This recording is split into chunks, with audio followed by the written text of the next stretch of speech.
In the months before my father died, my mother repeated often that she had to be there at his last moment. Her determination was ferocious. She simply had to be at his side when he left this world. I said the only thing I could think of and what I thought my father would say, that it was in God's hands. She was there, and occasionally I've thought that even God might not have the guts to argue with Nancy Reagan. In the weeks after he died, my mother thought she heard his footsteps coming down the hall late at night. She said he would appear to her long after midnight, sitting on the edge of the bed. I don't know anything about the possible passages between this world and the next, but I do know her faith in these visits eased some of her loneliness. They made her feel that he was close by.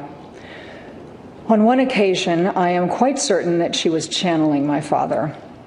I'd gone up to her house and found her very busy making phone calls to elected officials, trying to gain their support for stem cell legislation, something she was quite passionate about. She ended one phone call and gave me a somber look. "Well," she said, in a calm tone, sounding much more like my father than herself, "Karl Rove is dogging my phone calls. Everyone I call, he calls right after and tries to get them to oppose stem cell legislation." "Right after?" I asked. "Are you sure your phone isn't bugged?" "No, I had the Secret Service check on that." Another remedy for her loneliness was to fill the empty spaces with stories and memories. A few days before she died, I reminded her of something that happened many decades ago when we lived in Pacific Palisades. My father used to get massages from a large Eastern European man who would come to the house and set up his massage table in my parents' dressing room. On one of these days, as my father lay face down on the table, my mother tiptoed in, kissed him lightly on the back of his neck, and tiptoed out.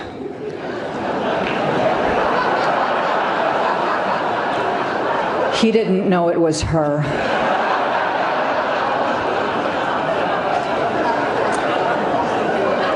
But he went through the rest of the massage, never said a word, and after the masseur left, he said to my mother, "I don't think we can have him back anymore."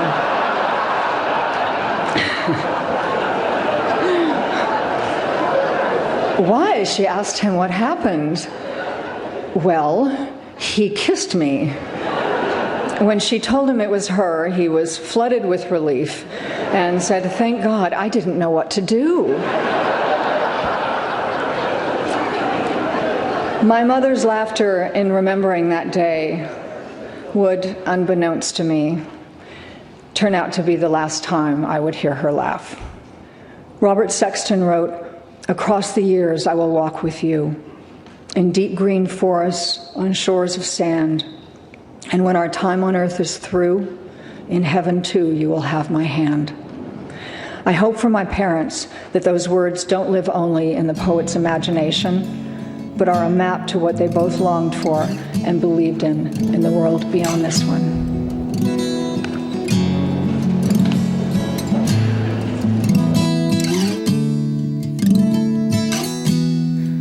I am not a pretty girl. That is not what I do. I ain't no damsel in distress, and I don't need to be rescued, so put me down, punk. Wouldn't you prefer a maiden fair? Isn't there a kitten stuck up a tree somewhere? I am not an angry girl, but it seems like I've got everyone fooled. Every time I say something they find hard to hear, they chalk it up to my anger and never to their own fear. Imagine you're a girl just trying to finally come clean, knowing full well they prefer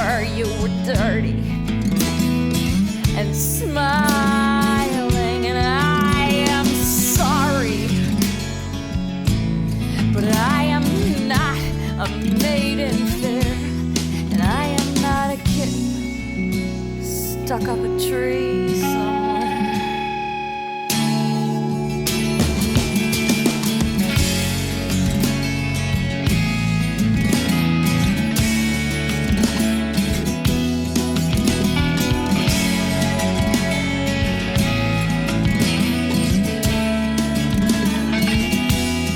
Generally, my generation wouldn't be caught dead working for the man, and generally I agree with them. Trouble is, you gotta have yourself an alternate plan, and I have earned my disillusionment. I have been working all of my life, and I am a patriot. I have been fighting the good fight. And what if there are no damsels in distress? What if I knew that and I called your bluff? Don't you think every kitten figures out how to get down? Whether or not you ever show up.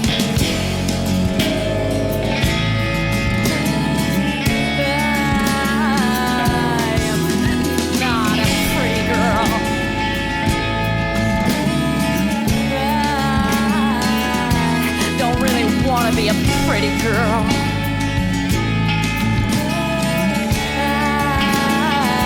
I want to be more than a pretty girl.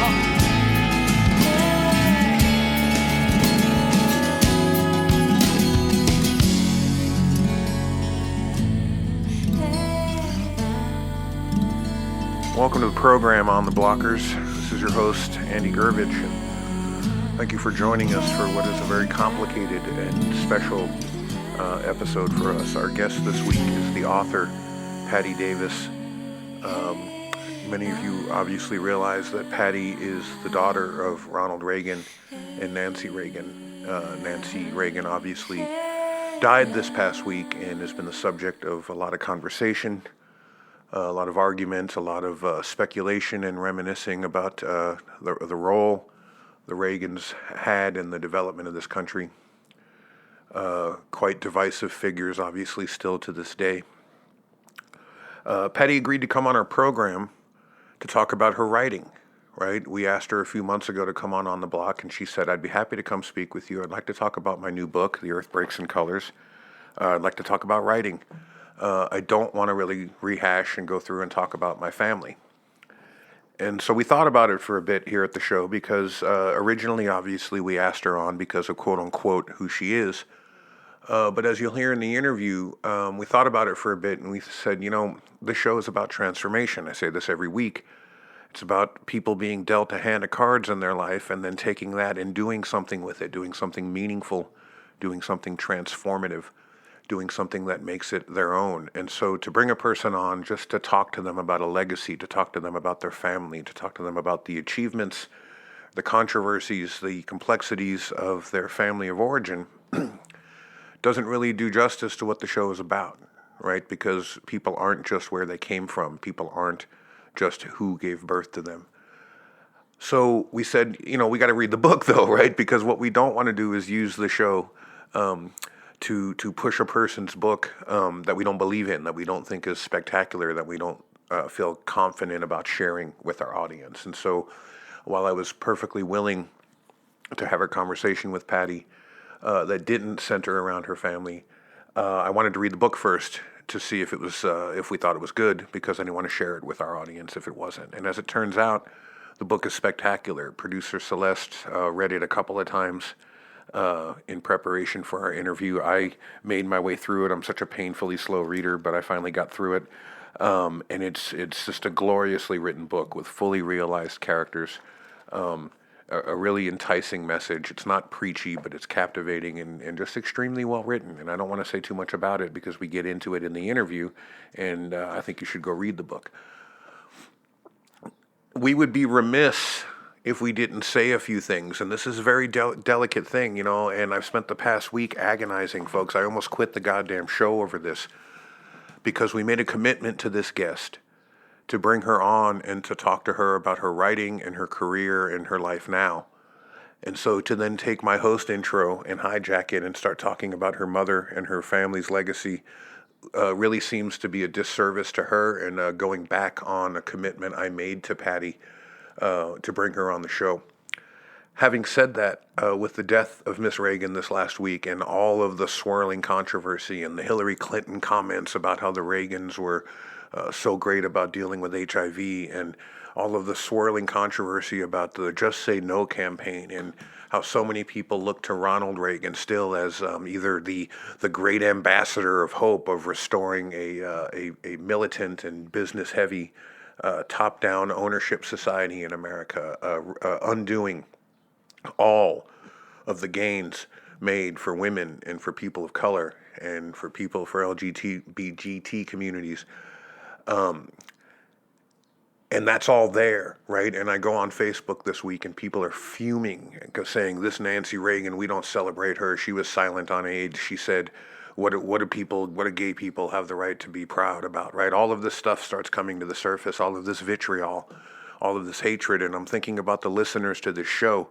And I'm thinking about the people that are in my life who were there in the 80s and who watched people die of this horrible disease without any institutional or government help. And I understand that hatred, I understand that pain, and I understand that suffering. Having said that, folks, Paul Levy was on the show a couple of weeks ago, and he really said it right. He said, when we point to a figure, any figure, Ronald Reagan, Bill Clinton, Donald Trump, Adolf Hitler, and say that person is evil, that person has done something horrible, that person has destroyed all that is good, we really do a disservice to ourselves, and we fall victim to what Paul talked about is this Wetiko virus, right? This oversimplifying of the complexities that do exist in our world. The reality of the situation, people, and this is hard to talk about, but the reality of the situation is this. The 200 and something million people that lived in the United States in the 1980s didn't give a shit about dying gay people. And that's why the Reagans were able to be as apathetic as they were about it, right? If there weren't 20,000 people coming to Donald Trump rallies, it wouldn't matter the kinds of things he was saying. If he wasn't being put on the media every day, if he wasn't getting endorsed by governors of states, right? It wouldn't matter the vitriol and the racism and the hatred coming out of his mouth, because nobody would listen, right? So as Ta-Nehisi Coates has said, we get the police departments we want and that we tolerate. We get the politicians that we want and we tolerate. These people are crystallized manifestations of our inner darkness. And so this society let gay people down in the 1980s. It's far too simplistic and self-righteous to lay this at the feet of the Reagans. Now, having said that, right, those criticisms about how the leaders of this country did not respond to what was a horrible outbreak, and the Just Say No campaign being something that really kicked the school to prison pipeline into high gear, absolutely, but the Clintons did that too, right? And so what am I trying to say here? It's a complicated episode for us, right? I'm going to read you a quote from the book. This is from a character, Whisper. I don't know if other families have this many secrets. We seem to have a lot. The thing about secrets is they burn holes deep inside, far down, in places no one can reach. It's like when you put a burning match down on a paper or fabric, a hole opens up and spreads until finally the flame goes out and the burning stops. But the damaged spot is there forever. A circle of ash and nothingness. It seems to me that if there are enough of those burned out spots, there's not much left to hold you together. The same is true for lies. And now, my family has a lot of those too. So I made a commitment to Patti Davis not to spend a bunch of time talking about her family, so let me take a second to talk about mine. I was raised in a household of horrific abuse and brutality, and you want to talk about family secrets and shame. I had those forced into me at an early age. By the age of 7, my father was putting his loaded 12-gauge shotgun into my mouth on a regular basis. By the age of 9, my brother, my 20 years superior brother, was putting his penis in my mouth on a regular basis. And so my family secrets literally were shoved into me repeatedly at an early age. And so to carry that legacy of brutality and shame, is it as monstrous and as magnified? Has it harmed as many other people as maybe the legacy of secrets in the Reagan family? Maybe not, but it's the same goddamn thing, right? How are we handed a legacy of shame and brutality and complexity and maybe a family of origin that doesn't quite line up with our values and who we are? And then how do we relate to that? And then you take this person and magnify that to the world stage. And you're goddamn right, she doesn't want to sit and talk about it with people like me or anybody else, because what could we possibly understand about what it is to be the daughter, not only of a president, but of that president and that first lady? So, my hat's off to Patti Davis. She was a kind person. She was courageous. She was a little guarded in our interview, and that is understandable. She's been burned more times than I can count. So the very fact that she still is out there and putting herself into the world and sharing her writing and her ideas with us is a pretty remarkable thing. She's a damn fine writer. And she's a courageous woman. And we were really happy to speak with her. I don't know if I have the answers to all of this, folks. I really don't. I sat here all week just agonizing over what to say to you people to introduce this guest. We loved speaking with her. It's a substantive conversation. It's not about politics. It's not about her family. And then Nancy Reagan died, and I thought, how do we speak about this? How do we speak about this in a way that does justice to the historical significance?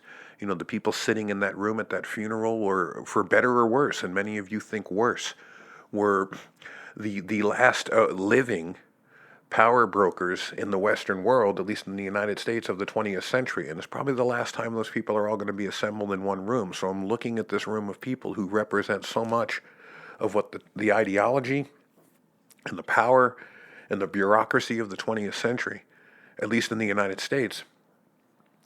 Again, for better or worse, and you're looking at these people, and then I'm thinking, that woman who's standing there with Michelle Obama and Hillary Clinton and Rosalind Carter and George and Laura Bush, and the Johnson daughter and Tom Brokaw and on, and Sam Donaldson and James Baker, and the list goes on and on. That person's on our show this weekend, and the conversation we're going to have is not about the 20th century. It's not about that ideology. It's not about an ideology of oppression and unregulated capitalism and American supremacy and biblical profundity. It's not about any of that. It's a new model, right? The conversation we had is about transformation. It's about beauty. It's about language, right? It's about overcoming a legacy of secrets and building a life of meaning out of it. So that's what I'm thinking about here on a Sunday afternoon. I wanted to quit the show over this, people. I really did, because I didn't know what to say, and I didn't know what to say to any of you, and I still fucking don't. I know it was a beautiful conversation. I know it was a difficult conversation, and I know the death of her mother, for me at least, spun me into a very strange place, because I feel a commitment to this audience to hold firm to their understanding of what the Reagan legacy was, and then I feel a commitment to this guest to not make this show about that. So I hope you listen with an open mind. I hope you check out her book, because it's fantastic. And I hope you consider what I said in the beginning of the show about Paul Levy's comments about there are no boogeymen. We are the boogeyman. We are Donald Trump. And that's a hard thing for many of you to hear, and I understand that, and you'll probably reject that message, and that's okay too. But from my perspective, that's the way forward, is that kind of realization, that kind of ownership of what our collective consciousness has created. The Reagans did not start a legacy of shame and oppression in this country. Columbus did. When you got a guy, Columbus, that writes in his journal, trigger warning here, people, detailed instructions. Zinn wrote about this, Howard Zinn and others. There's a guy named Miguel Cuerno who was on Columbus's crew who wrote extensively. You can go read this for yourself. Detailed instructions on how to rape a 10, 11-year-old native girl from the Taino Indians. How do you beat them into submission, but not to the point to where they pass out, so you can then have your way with them. This is the beginning of the legacy of this nation, 212 straight years of violent warfare. So I sometimes lose patience when folks come to me with this notion that, Ronald Reagan was the one who started this country in the wrong direction. Because I gotta be honest with you, if you know anything about our history, this country is what started this country in the wrong direction. And folks like Ronald Reagan were just the 1980s manifestation of who we are as a people and what we deeply want deep down. So the reason the Reagans didn't say anything about AIDS is because we didn't want to hear it. Maybe not all of you, maybe not some of you. I know some of our listeners were motivated and were alert and were aware and did have friends and family that were dying of AIDS. And so I'm not speaking to you. I'm speaking to the other 200 million people. Anyway, for a guy that said he wasn't going to talk about Reagans and AIDS, I sure have spent 20 minutes talking about the Reagans and AIDS. We love you folks. We're glad you listened to the show. We're glad you're a part of this. Reach out to me and let me know what you think about what's going on here. Did I handle this correctly? Did I botch it all up? All I know is we go forward. We do the best we can with the hand we've been dealt.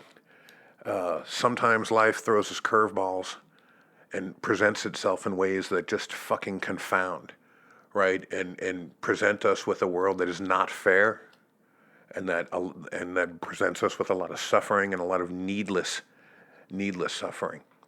And here we are, right? But we can pick the pieces up. We can use one another in positive ways to build one another up, and we can take a step forward together into a new possibility, into a new future. And so I think that's what this conversation represents, and that's why I was so happy to have this with her. Because I don't think this is a conversation about all of the failures in the past and the legacy of shame and secrets that we all carry. I think this was a conversation about how to be beautiful in spite of all of that. We're glad you're with us, people. We really are. And if this show has anything to say to the world, I hope it's that. All right. Thanks for being with us, everybody. We love you very much, and we'll see you on the other side. Welcome to On the Block with Andrew Gurovich, a podcast about authentic people doing beautiful things. Enjoy the show.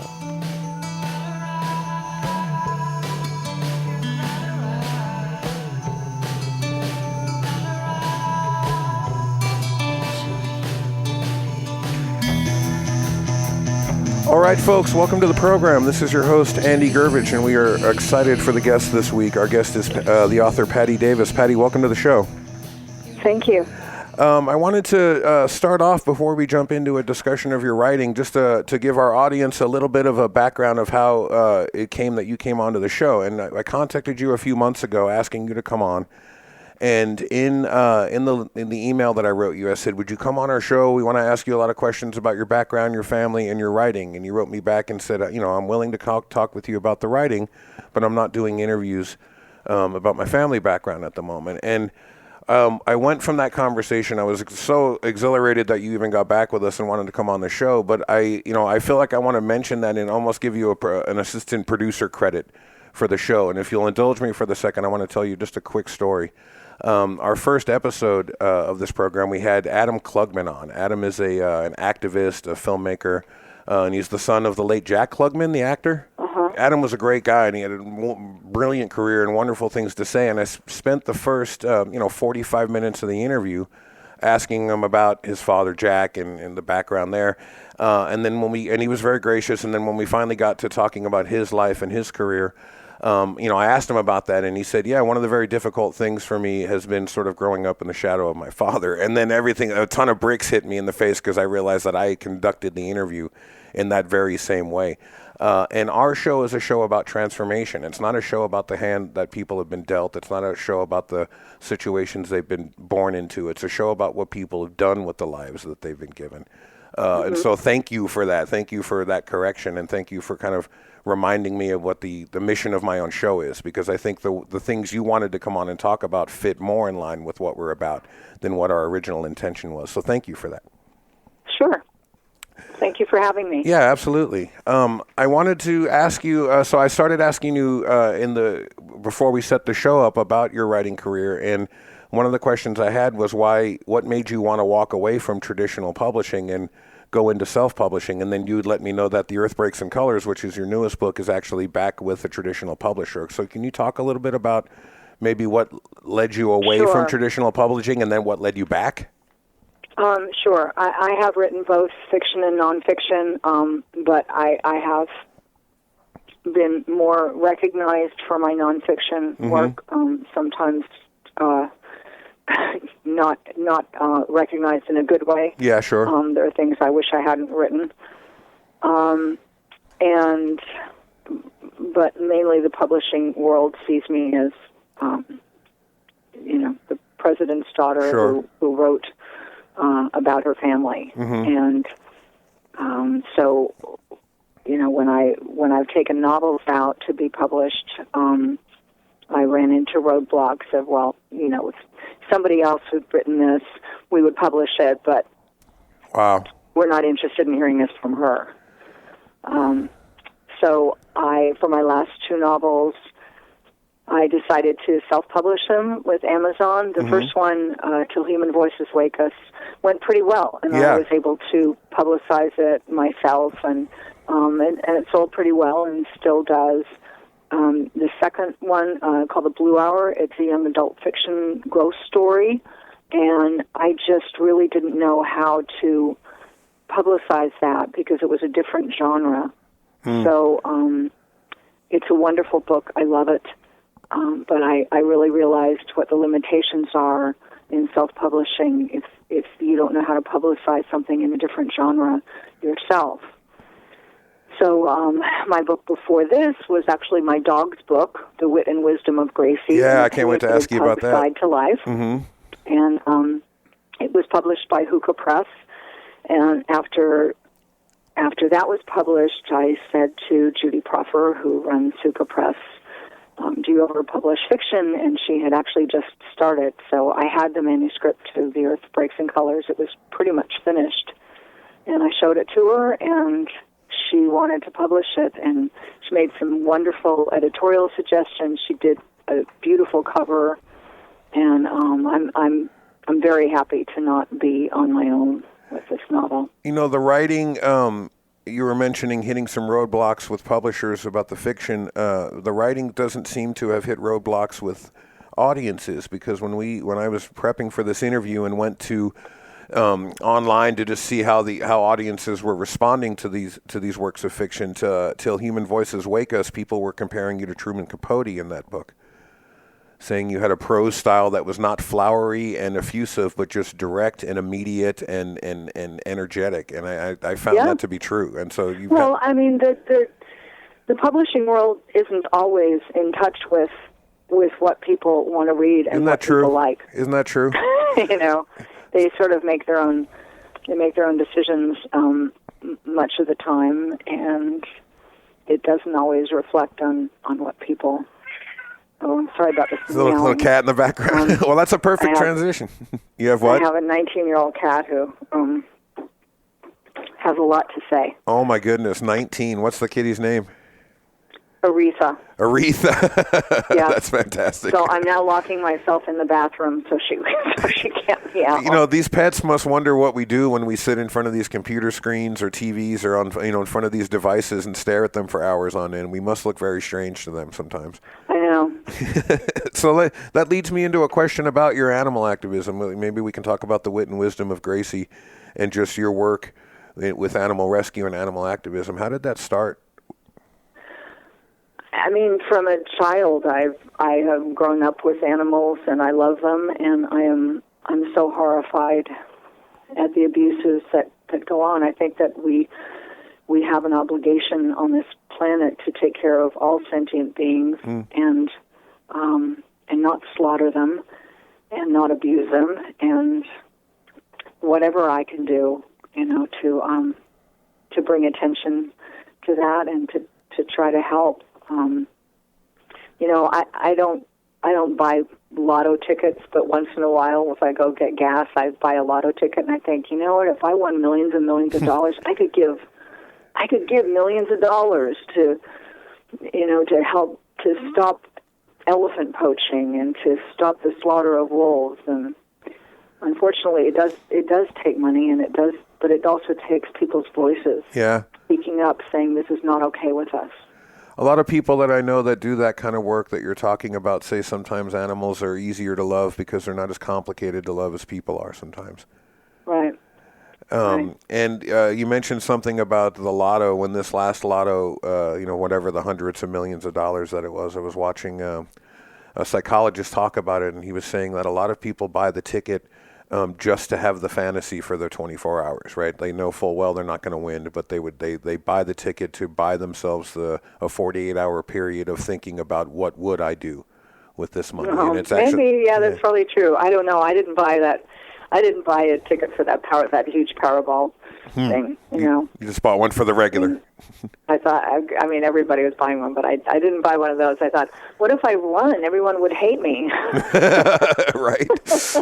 Like, oh, brother. Even if I gave most of it away, they'd hate me. They'd still, right? Not able to outlive that. Oh, my gosh, that's really true. That's funny. I mean, in a kind of sort of horrible kind of way. Right. They'd like come shoot you or something.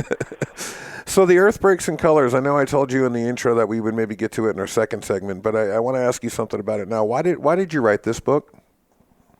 Why did I write it? Yeah. What was the driving thing that you needed to explore in putting this book? I never start a book, with some reason for writing it, particularly not a novel. Novels kind of show up mysteriously. At least for me and for many writers. This one sort of showed up with the first scene. I kind of saw the first scene playing out in my head, and I just kept following the story. At a certain point early on, I realized that when I introduced Odelia, the little black girl, I realized that I was, of course, writing a story about an interracial friendship between two 11-year-old girls. I do have some very close friends who are black, and I've known their daughter since the day she was born, literally. And she's about 11 now. And when they come over for Halloween, she's playing in one room with her little friends, and she's black, someone else is white, someone else is Hispanic, and they don't notice that. It's just skin color. It doesn't matter any more than that. And I think there's a beautiful innocence to that. Obviously, in this novel, that innocence is stolen from these girls in a violent racial attack that changes everybody. Yeah, I was fascinated by this, and just to let our audience know, this is a spectacular book. I was so pleased when you agreed to come on the show and you said, I want to talk about my new book, and then we went and bought the book, and our assistant producer Celeste Gurvich read it, and I read it, and we were both so happy that the book was spectacular.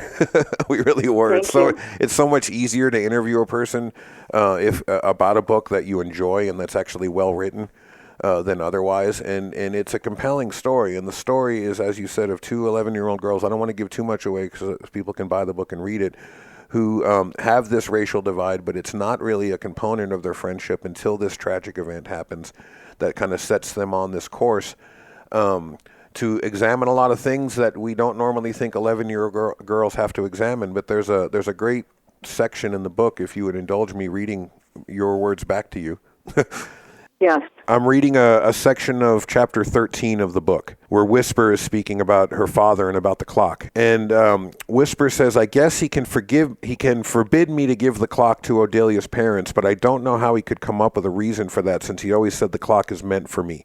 I know what he's imagined, that I'll grow up with my own kids and it'll be sitting on the mantle in my living room, just like it's always sat on the mantles of my ancestors, people I've never met. But I'm not even sure I'll have my own family or my own home. A lot of kids my age aren't too sure we'll even get that old. Sometimes Odelia and I talk about the far ahead future and whether or not we believe there is one. We all know about it. The earth is melting from both ends. Winds rip cities apart. Floods swallow some areas and droughts parch others. Tornadoes wipe out whole towns like they were made of building blocks, and it's only going, to get worse. Even the honeybees are dying, which means nothing can be pollinated and crops won't grow. There will be no flowers, no food. Adults forget sometimes how much we know. And it's that last line that really stuck with me, that adults forget sometimes how much we know, how children raised in a world, with racism and with treachery and with environmental devastation, they see and they understand these things, and we treat them as if they don't.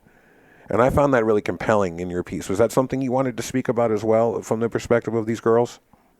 Yeah, I think children definitely are wiser than people usually give them credit for, and are more more aware. They're certainly more pure in their outlook.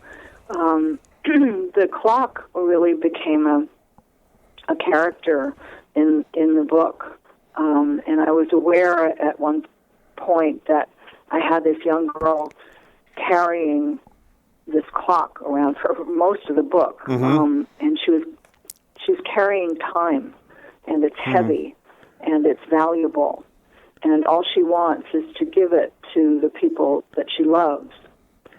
And it was sort of an awareness that I couldn't lean on too much, because I didn't want that to seep into the writing, because that would be kind of obnoxious. But I was very aware of it, of the significance of this.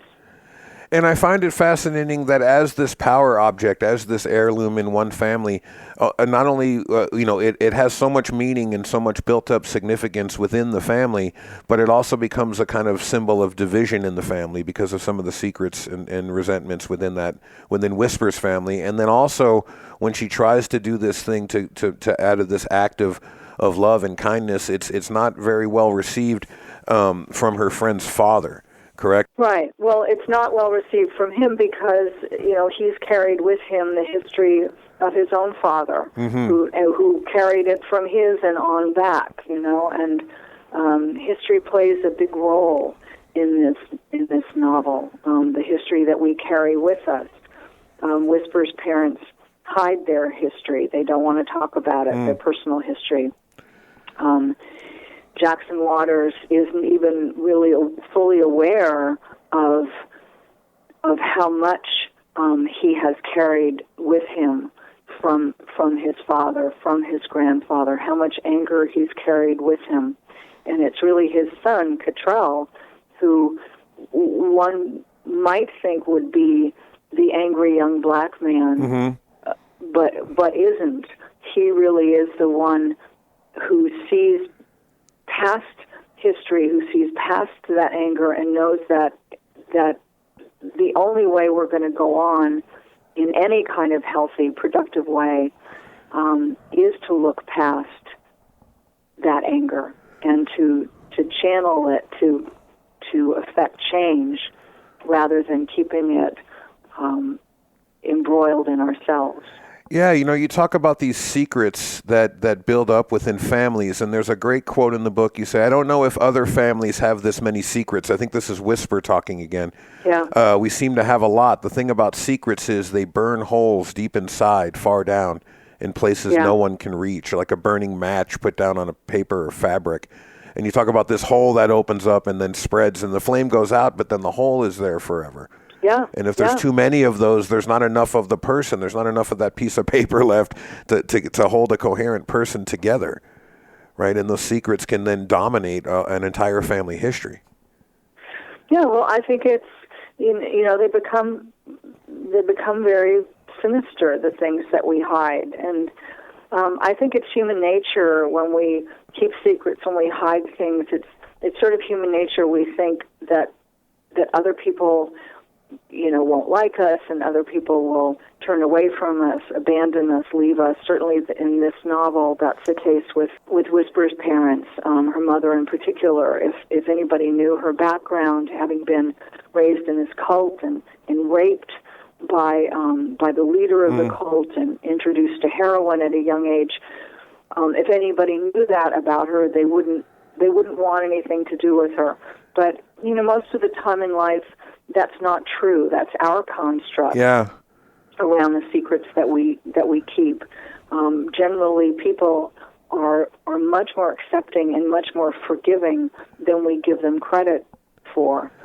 So secrecy sort of gathers power the more you feed it. Once you sort of bring it out into the light, it doesn't have the same power. It loses its power. I wonder, and we're going to go to our first break here, but I wonder if that's, maybe some of the allure and some of the power of writing fiction for you. There's another part in the book where Whisper says, talking about this absence of the conversation about her mother that exists with her father, and she says something like, some absences are like that. You keep stepping around the hollow spots until you create other pathways. And when I read that, I thought, God, that's a lot what a book is like, right? That we have these secrets, we have these things that are not accessible in our own histories, and when we can sit down and write a story about them, we can fill those in, and our higher self can kind of step in and navigate those spaces that maybe we couldn't when we were experiencing them earlier in life. And it's kind of the power of storytelling. Would you agree?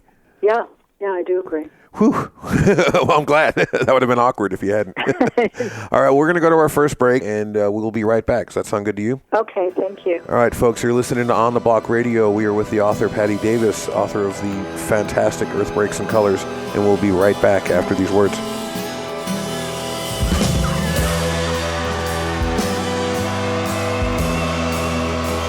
Thank you for listening to On the Block. We talk to smart people so you don't have to. We'll be back in a moment.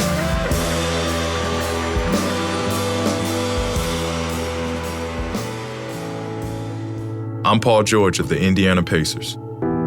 When I was 6, I had one thing on my mind. When I was 6, my days were spent playing basketball every chance I could. When I was 6, my dream was to make it to the NBA. When I was 6, my mom had a stroke. So I want you to learn the signs of a stroke fast. F-A-S-T. F, face drooping. A, arm weakness. S, speech difficulty. T, time to call 911. Because the sooner they get to the hospital, the sooner they'll get treatment. And that can make a remarkable difference in their recovery. I'm Paul George. Protect the ones you love. Spot a stroke F-A-S-T. Fast. Life is why. Visit strokeassociation.org. Brought to you by the American Stroke Association and the Ad Council.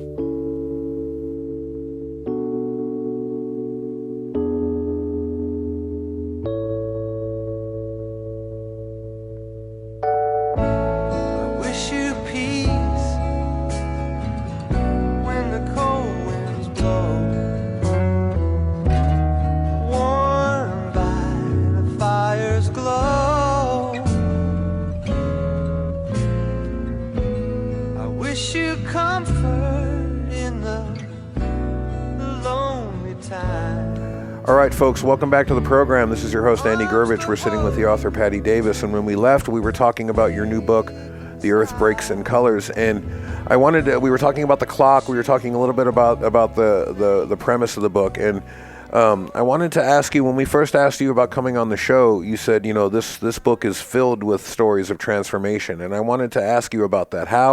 How is this a story of transformation from your perspective? I think none of the characters are the same at the end of the book as they were at the beginning. Certainly, the two young girls are not the same. They've grown up in ways that are both sad and wise and inevitable and necessary too. I mean, they were going to grow up in these. They were going to realize the weight of history and that skin color is not just skin color at some point in their lives. They happened to realize it at the age of 11, which was unfortunate, but they had to, and I think all the other characters end up changing. I remember a story from my own life. My mother, her mother died giving birth to her, and her father was physically and sexually abusive, and so she was, and then died also of alcoholism when she was like 5. And so she was put in New York into the orphanage and was physically and sexually abused there as well. And when she was finally 18, she left and joined the military just to get away from it. And she was a nurse in the Air Force. And while she was there, she met an individual named Manny Mayo, who came from this huge Jamaican family, and they kind of took her in under their wing, and she became brother, sister, aunt, uncle, cousin to this massive matrilineal Jamaican family. And then when she met my dad and got married, as I was growing up, my family on my mother's side, so my uncles, my cousins, my aunts and uncles were all of Jamaican descent, and we were living in Los Angeles at the time, or Orange County, and It was around 1980, 81, and there was some kind of racial tension with the LAPD. I know it's hard to narrow down, but there was some kind of race riot or something that had happened that kind of brought a lot of that to the surface. And we were at an event, we were at a kind of family picnic, and I remember sort of everyone paused and was looking at the TV, and I was probably 10, 11 years old, funny enough, and it was the first time in my life that it occurred to me that these family members looked different than me. I had never even considered it, and I looked to my mom and I said, "Mom, were you married before Dad?" Or, I mean, like I'm in the middle of a room with 200 Jamaicans eating curried goat, and and then suddenly it occurs to me that these people aren't like me, but it never had before, and it was actually the tension that was on the TV with this police race riot situation that brought that out. It didn't bring out any awkwardness among the people there. Like they didn't start treating myself and my mother differently, but suddenly there was just this awareness of difference that fell on me like a ton of bricks. And then once it was there, it never went away. It was always something that had to be navigated after that. Yeah. In a certain way. And I see that in these girls as well. Yeah. Can I ask you about the earthquake in the book? Yeah, I had the characters scattered around the city, and it was actually a point in the book where I thought, I don't know what to do now. I have them all scattered around, and there's this sort of court case looming, and I knew I didn't want to get into writing a courtroom book, or I just don't think I would be good at writing that.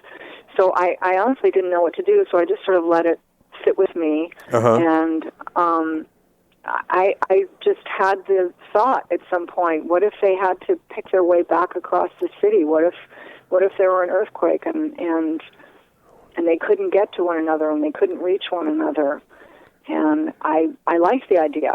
I liked the idea symbolically of picking their way back across a damaged city.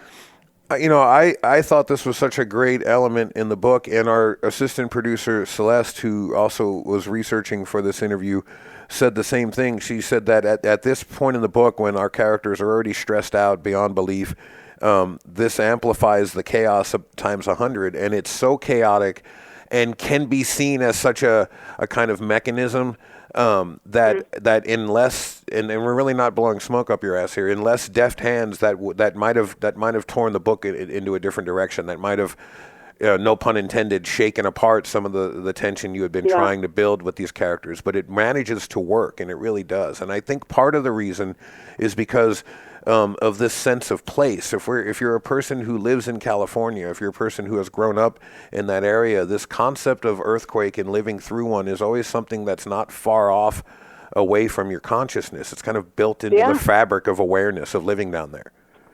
A steady tension. Yeah, I was not here for the Northridge quake. I had moved back east. But I patterned this earthquake after that. And so, I didn't want it to be like the ultimate devastation, but I definitely wanted the infrastructure of the city to be damaged enough that they would have to, that it would be very difficult for them to get from, one area of Los Angeles to another. I was in a PhD program at CIIS in San Francisco, the California Institute of Integral Studies, and I was down for one of the intensives, the very first one actually, and we were in Pacifica at a little hotel right on the water, and about 3 a.m, the place started shaking. This was a couple of years ago, and there was that 3.5 they had in Marin back in 2014, I think it was. And it wasn't that big of a quake. Like I said, it's 3.5, but it shook us all awake, knocked a bunch of stuff over. And a lot of the people that were there, I live in Oregon now, and I grew up in California, so I kind of remembered the feeling. But a lot of the people that were there come from other states and had never been in an earthquake before, and so they were traumatized. That shaking kind of shook from the ground up into the building and right into their bodies, into the pit of their stomachs, and then sat there. And I remember the next morning seeing the kind of fear and disorder. We weren't separated from another. The building didn't collapse. Just living through that experience really shook people up. And again, it's hard to avoid puns when you're talking about this. Yeah, it's a very helpless feeling. Yes, and one of the things we talked about is that, in stories about people, in our people stories, we focus on how we transform, like you just said, how these girls, through their encountering of this horrific event and through growing up and through learning more about their family secrets, they're transforming in their personhood and in their identities. But people aren't the only thing that transform. The land itself transforms. And that can be a violent process as well, right? I mean, that's something that also is a constant reminder that transformation is something that that can be experienced on a lot of levels. And I think when we build civilization, when we build big cities, we think we give ourselves the illusion that we've built ourselves a place that's outside of natural cycles. And an earthquake, when the land underneath you moves, you can't get away from it. And then there's this reminder of your helplessness and your contingency. Right. It's yes. Yeah, we're visiting here on this earth, and it's a reminder of that. How did you, a technical question about the book, how did you come to weave third and first person narrative segments so seamlessly? Because it's, as a writing professor and as a writing teacher, I steer students away from bouncing back and forth between person, because again, if you don't do it right, it can really throw people. And it was seamless in this book. I just really felt very strongly that the backstories of some of the characters, and even the girls' observations sometimes you needed to be inside of their heads. They needed to be in first person, and I don't think I'm the first author who's done this. No, not. But you're one of the few that did it well, because, like I said, it can confuse people. Yeah. Someone who was a literary agent who was representing me for a while, who is not now, but we parted ways for other reasons. But this probably was part of it. Told me early on that she said, "You can't do that." Right. I said, "What do you mean I can't do that?" And she said, "Well, publishers don't like that. Editors don't like that." And I said, well, but maybe readers do. I mean, this is what I think is the integrity of the story. Yeah.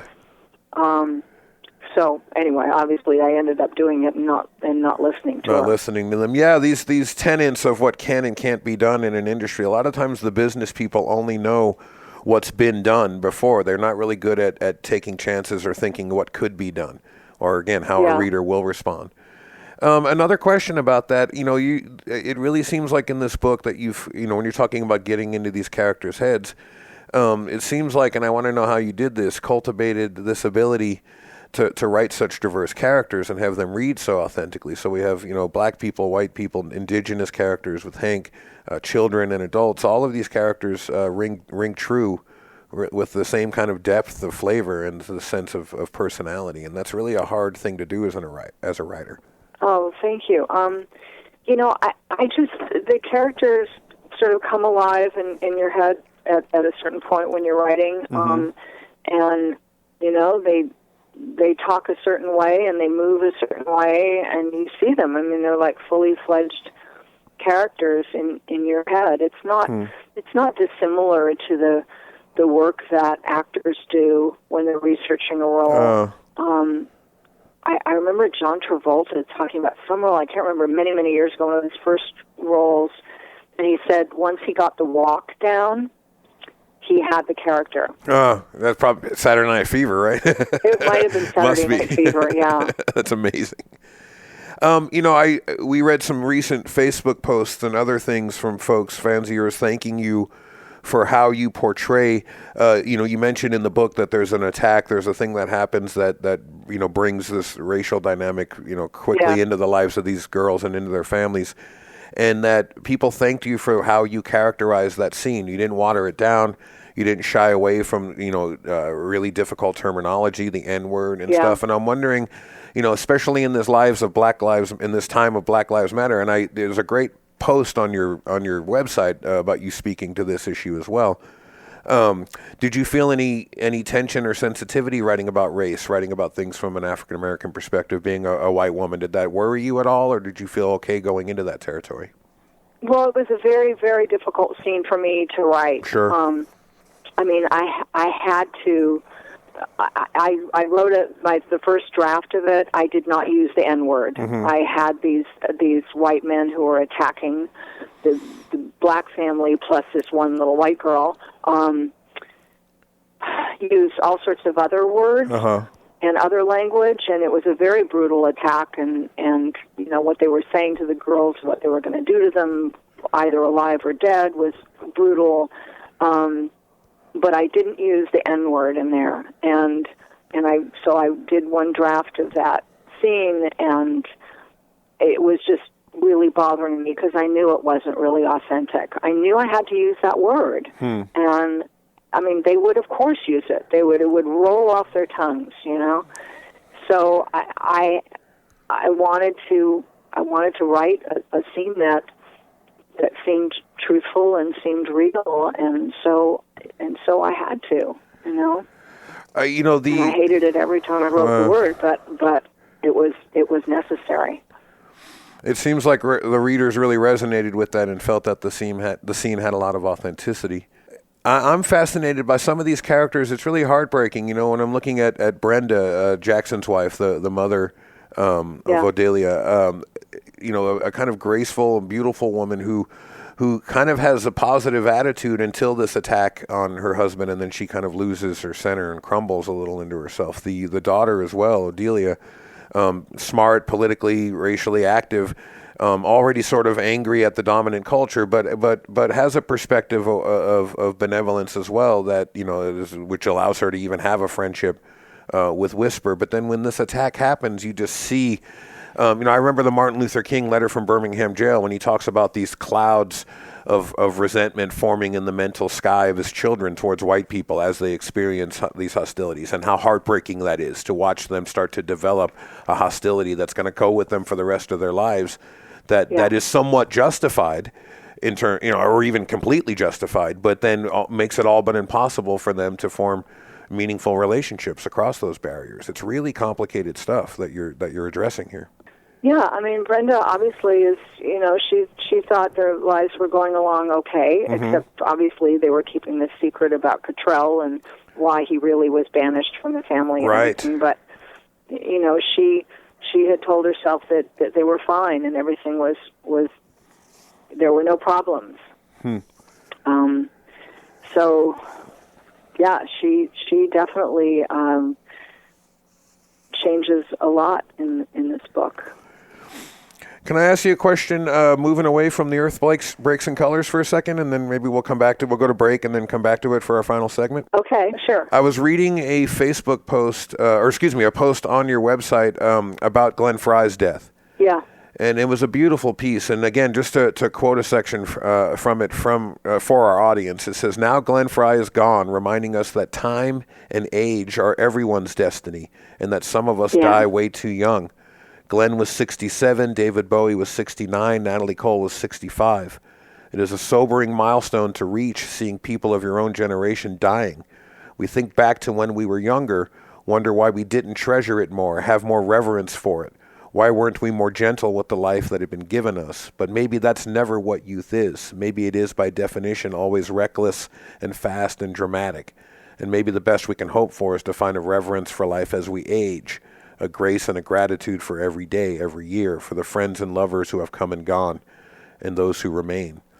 Not only is that, I think, just beautiful sentiment, but I just wanted to ask you about that in your own life, and not to go into the area we already talked about not discussing, but you mentioned something in the beginning of the conversation about your time as a nonfiction writer and having, you know, written some things that you now wish you hadn't. And I'm just wondering, have you come to terms with that part of yourself, with your younger self and some of those choices, and can you accept that person you were in those somehow years? You have to come to terms with it. I mean, I certainly have a lot of regrets in my life, and I think you just have to live with those.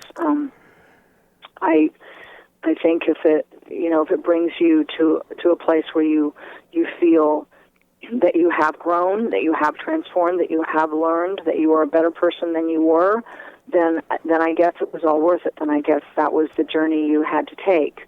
I don't think that means that you don't have regrets, but I think that's sort of putting those regrets in their place. I think also that's very well said, and I think one of the beautiful things about writing is that you can bring a lot of that sentiment to the page, and it just fills the story with a kind of authenticity that might not have been there had you not had those layers of personal experience. And so it's Yeah, a way I to... think that's very possible. Our friend Lydia Yuknovich says that through writing, who's just an amazing author, I'd love to introduce you to her if you don't know her work. She says through writing we can alchemize the dark in our own stories and in our own lives. And I think that's absolutely true. Yeah. All right, we're going to go to our final break. We'll be back right after these words.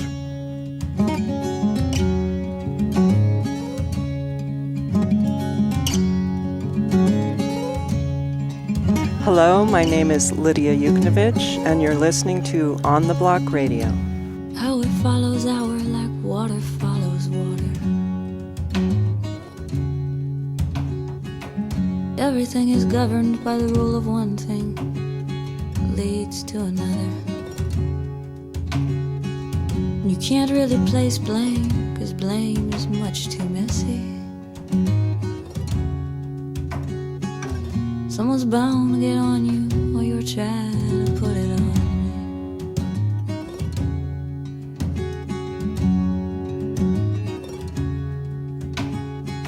And don't fool yourself into thinking things are simple.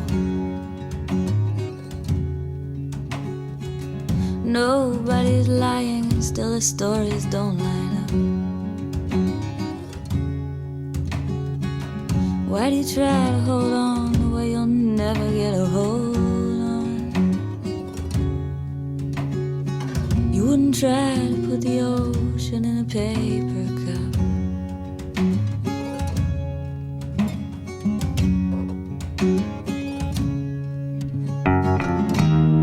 I have had something to prove, as long as I've had something that needs improvement. And you know every time I move, I make a woman's move. And first you decide what you gotta do, then you go out and do it. And maybe the most that we can do is just to see each other through it.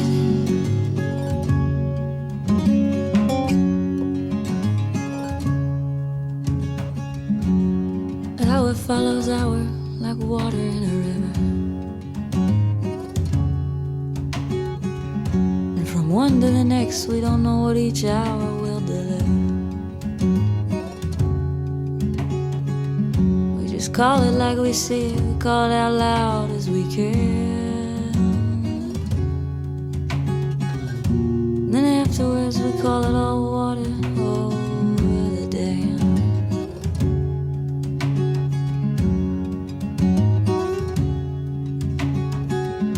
Maybe the moral high ground isn't as high as it seems. Maybe we are both good people who've done some bad things. I just hope it was okay. I know it wasn't perfect. I hope in the end we can laugh and say it was all worth it.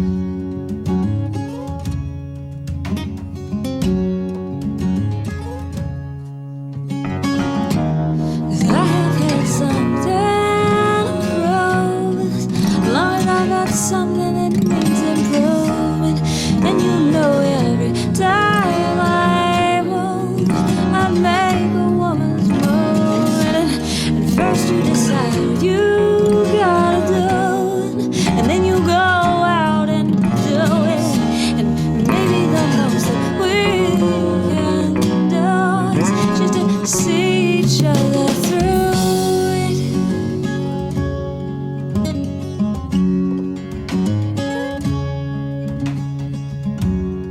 Make our own gravity to give weight to things. Then things fall and they break and gravity sinks. We can only hold so much is what I figure. Try and keep our eye on the big picture, and the picture keeps getting bigger.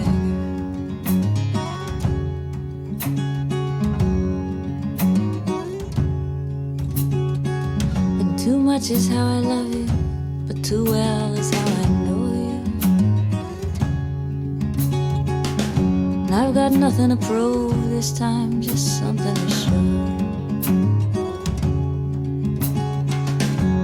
I guess I just wanted you to see that it was all worth it to me.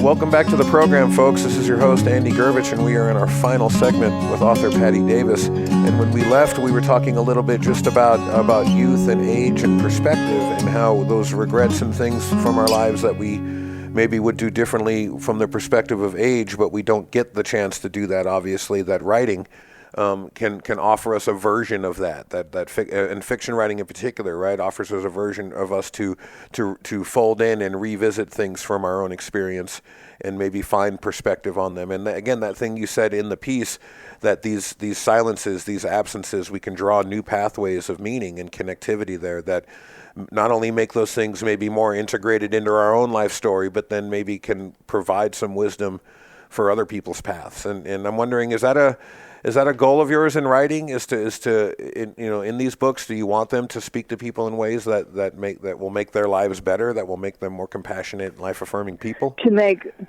I'm sorry, I'm still having trouble hearing you. To make people more compassionate, life-affirming. Is that your goal in writing these works, or one of them? Sure, that's my goal in life. I don't sit down to write a book with any particular goal in mind other than to tell a good story. Mm-hmm. I don't sit down with some message I want to get across or anything like that. I just want to tell a good story. And if I stay interested in the story and I stay caught up in it, I'm assuming that other people will. If I'm writing something and I am getting bored with it, then that's going to be deleted because, then I assume other people will be bored with it. What I love about it, and again, this speaks to this book, this speaks to me to real life and just to, I guess, your skill as a writer, is the characters are not one-dimensional. And so as I am introduced to each person, Ben, the father, is a loving and caring person, but is shut up in his own fear and his own anger and unwillingness to really find out about the life of his wife. Corinne, right, in the fear and anxiety she has that she deals with now with heroin abuse rather than really being open about her past.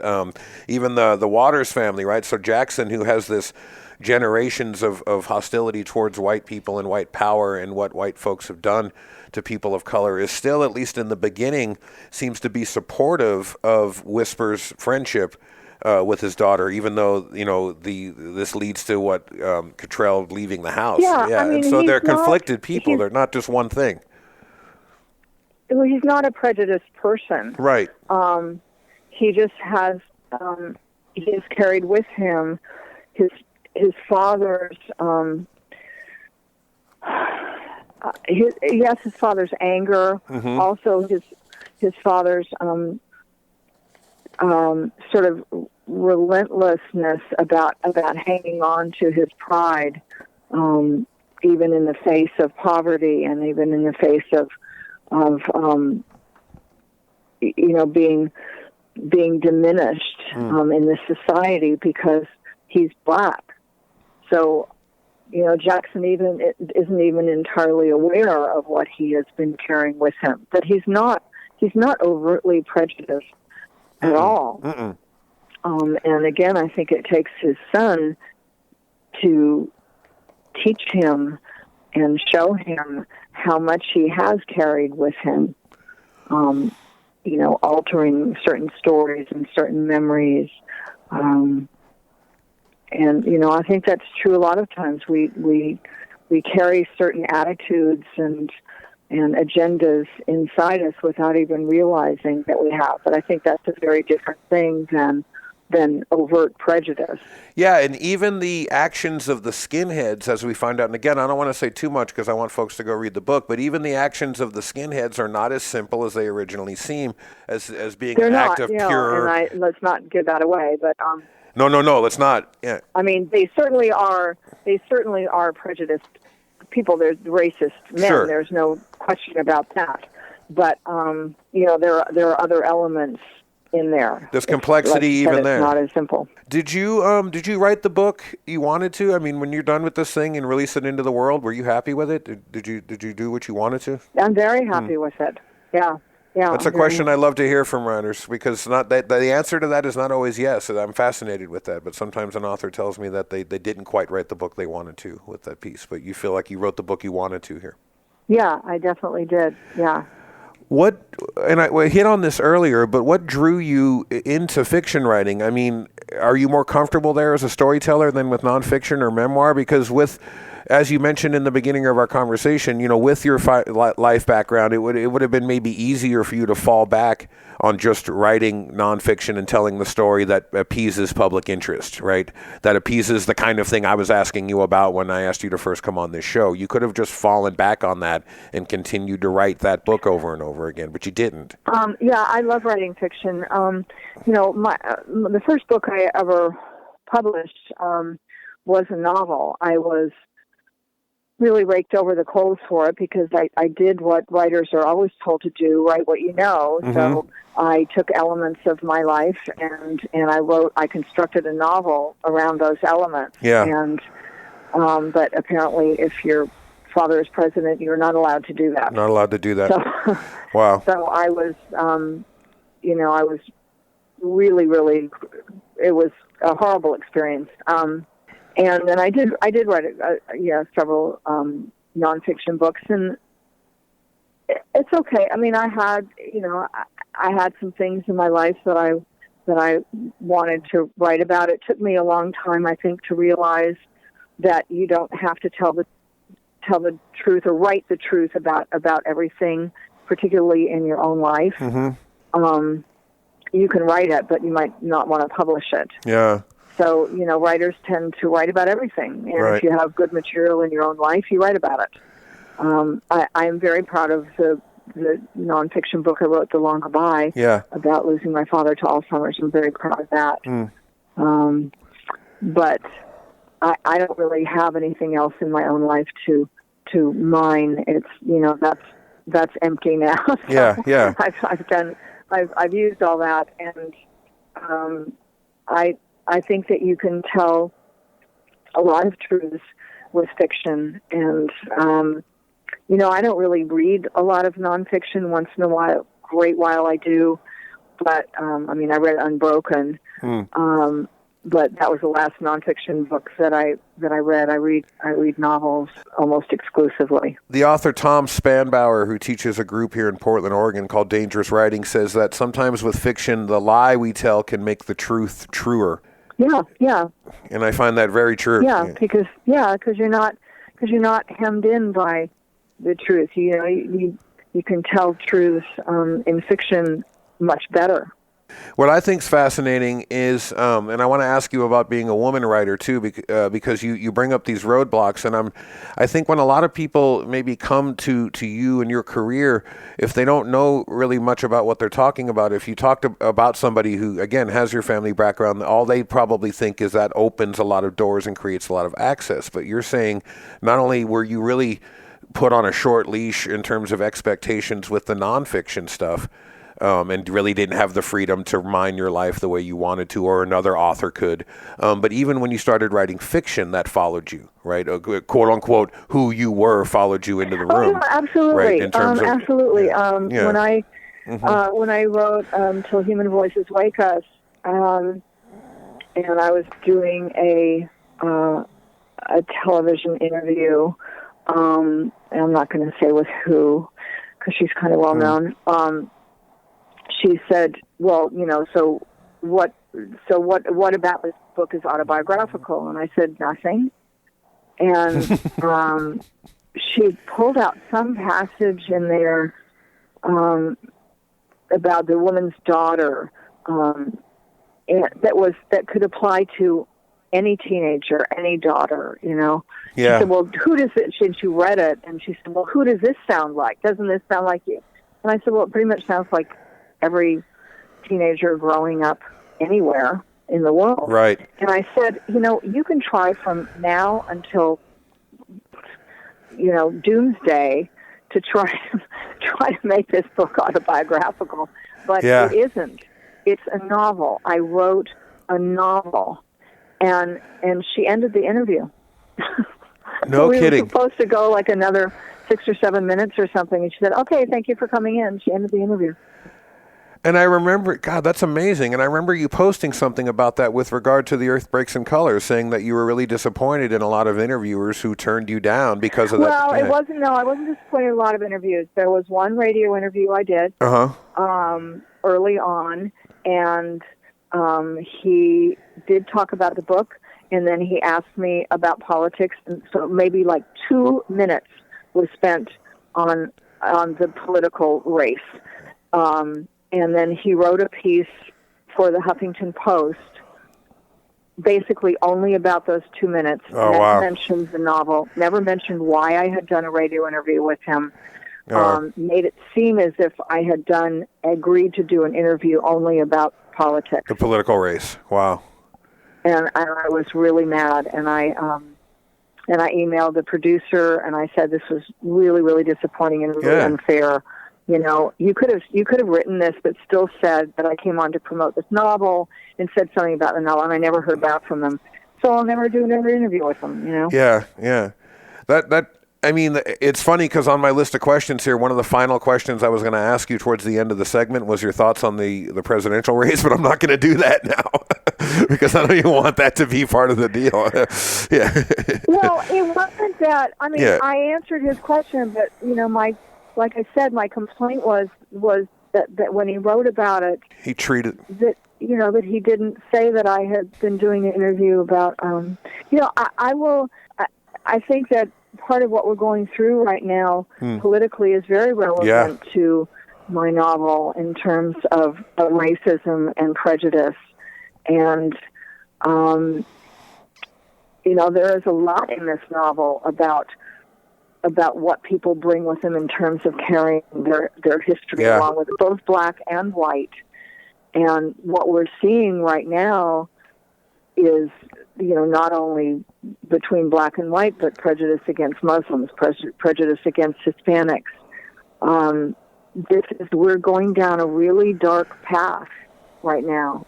And unfortunately, it's a familiar path because we've been submerged in racism for a long time.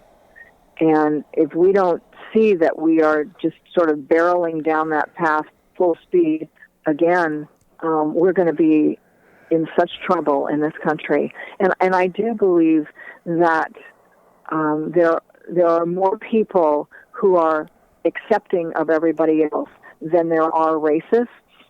But I think the racists are a lot louder. And I think you're right. And I think one of the things I appreciate about the book is not only the timeliness of really telling a compelling story that touches on all these issues without really being preachy or diving too much into political speculation, but it really is just a story of a couple of families and of a friendship. But it deals so much with this issue of race. And one of the things that I love about it, and I don't know if you remember the movie Crash, but Crash was a thing that I think in film form does something that your book does in written form, which is speaks to this idea that racism, on one level, racism is racism, but on another level in this country, racism in Los Angeles is a different thing than racism in Philadelphia or New York or Chicago. There's a different character to it, right? And in Los Angeles, you hit on that, on the sort of way that it's a 50, 60 year, 100-year story that we can't just plop down into in any one time period and fully understand the context of that pressure cooker of what is Los Angeles. And by the way, it's not just black and white, right? With the Hank character, right? You bring in the indigenous populations of California and of the canyon and of those people that move back and forth across the border seasonally. And, I mean, there's a complex racial dynamic that involves indigenous people and Latinos as well in this pressure cooker that explodes here in the book. And I really think you hit that character well. Yeah. Of particular California racism. One other thing that I wanted to mention just on what you said a second ago in terms of people digging through your fiction, trying to find, autobiographical elements. And the author C.S. Lewis spoke about this once. He says it's really, to go into a book and find a character whose mother died and then go, Lewis's mother died, so clearly that element's autobiographical. Yeah. He said it's so silly because every character in the book is me. In some level, you know what I mean? Every person in the book is a version of some aspect of myself. Yeah.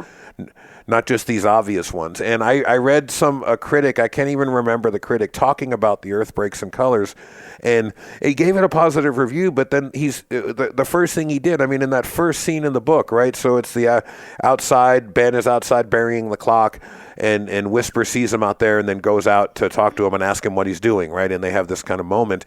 And this reviewer, aha, there it is. Tension between a young girl and her father, difficult communication. There it is, the autobiography. And I go, holy shit. I mean, like that, for this guy to pull that from that sequence is really remarkable and shows a little bit, I think, about what you're faced with in some of these situations, right? Yeah. When you're writing a novel and people go, no, this is clearly all about your family still. Yeah.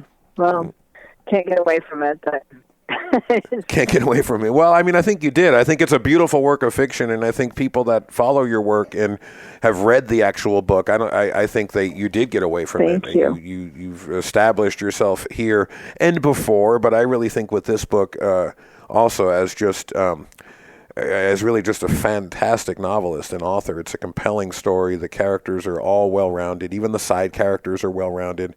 Like you said, there's not a moment that's boring or gratuitous. It's just a well-conceived, well-woven plot. I see the word woven a lot when people speak about your writing, and that's a really interesting thing, that they feel these things are threaded together, kind of woven together like with threads in a very compelling way. Oh, and, thank you. Is that how you write? Do you weave these stories? Do you see yourself as a weaver of narratives? I just, like I said, I try to tell a good story, and I try to work on my craft all the time and continue to, I hope to just continue to become a better and better writer. In our last couple of minutes here, I have one more question for you. Is that all right? Sure. I was reading on your blog a great piece from January 31st, 2016 called A White House Confession. Yeah. And I'm just tickled to death about this, about the things you stole from the White House. Yeah, I didn't really. Oh, you didn't really? No, honestly. Oh, not the bowling ball. You really think that I took a bowling ball from the White House? I really did. Yeah, that's where I was going. Oh, my God. Yeah, I thought you stole a ball. So this is a piece of fiction as well. No, I didn't. I thought at least the matchbooks were real. I probably did take the matchbooks and the notepads. Yeah, I probably did take that. Yeah. But I didn't take the bowling ball. Do you think and this is, and if you don't want to answer this is fine, but this is something that came to me last night that I wanted to ask you. Do you think the Obama daughters are ready to get out of that house? Oh, I'm sure they are. Yeah. Oh, I'm sure they are. It's not a normal life. To go to the bathroom and have 7 people follow you both directions each time? Well, it's not quite that bad. But Okay. I mean, they're young, and they I'm sure they're all going to be very happy to get back to normal life. I feel like our modern political climate feels much more comfortable going after candidates' young children than maybe used to be in the day. Because I know those 2 girls were, when they were 6 and 7, there were commentators railing against the clothes they were wearing. And I thought, wow, we've gotten to a point. Rush Limbaugh did that with Chelsea Clinton, too. He called her a pig when the Clintons were first elected. And no, it's terrible. Yeah, I find that deplorable to go after a political candidate's children. Because as you've written about, the children have no choice in these matters. Well, I wasn't young. I was 28 when my father was elected. So, before we let you go, can I just ask you one final question about in 2011? when you did the article in the Posing for More magazine. I just wanted to ask you a bit about that. Yeah, I posed for Playboy. I can't remember now what year. It was after my father was out of office. So, and I did it because I was when I was younger, I did a lot of drugs and was not very healthy and certainly didn't have muscles and was not in good shape. So it was really sort of a celebration for me, because it was very bodybuilder-ish kind of layout that I did in Playboy. And I wanted to do something, for more, saying, what, if you keep working out and you keep living healthy, you can still look good. Yeah. When, at an age when people think, oh my God, I'm falling apart and you inevitably gain weight or whatever when you're older. No, you don't inevitably gain weight. You don't inevitably fall apart. Yeah, I found I was speaking with some colleagues of mine about this interview and one of them brought that up, and she said she was really moved she's the one who brought it to my attention by the spread, because she thought, for women as they age, to still be in touch with and to sort of publicly celebrate their own bodies and not buy into this narrative that you are valuable and beautiful to the culture when you're in your 20s, but then that decreases and diminishes after that. And to do something that flies in the face of that narrative and says, no, as you are 50, 60 on, you can still be healthy, you can still be lovely, you can still be in touch with your body in meaningful, sexy, profound ways. And I think that's a really important message to get out there. Yeah, I mean, I'm much healthier now than I was in my 20s. And I think the other thing is people can kind of inadvertently be condescending when they speak to that, because a friend of, one of my other colleagues was like, oh, I thought that was so courageous of her. And I thought, well, I mean, yes, but using a word like that can be a little, I don't know if you work on your messaging there, because to say, Amy Schumer talked about that when she posed. She said, oh, people were like, how courageous. And she was like, basically you're saying I'm fat. Like, I shouldn't have done it. Yeah, it's kind of insulting. It's kind of insulting. It's like, well, what? Fuck you. What do you mean courageous? Yeah, exactly. That's awesome. Well, hey, thank you so much for speaking with us. This has really been a delight.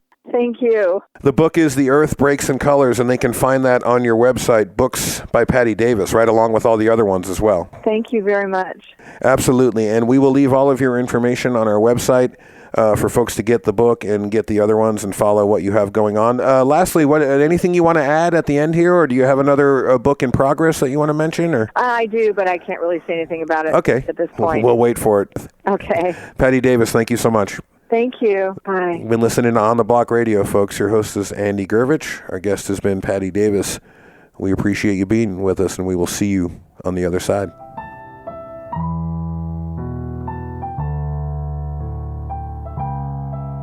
You've been listening to On the Block with Andrew Gurvich. The show is produced in Portland, Oregon by Michael DiNapoli at MD Productions. Theme music by Cat Power. Closing music by Jonathan Oak. Look us up on the web at ontheblockradio.com, where you can also link to us on Facebook, Instagram, and Twitter. Don't forget to tune in next week for a brand new episode. Previous episodes can be found on our website. Thanks for listening. Oh, you beautiful kitties. Oh, look at you out there. Creators of art, of history, of thought. New minds looking at this world and our lives.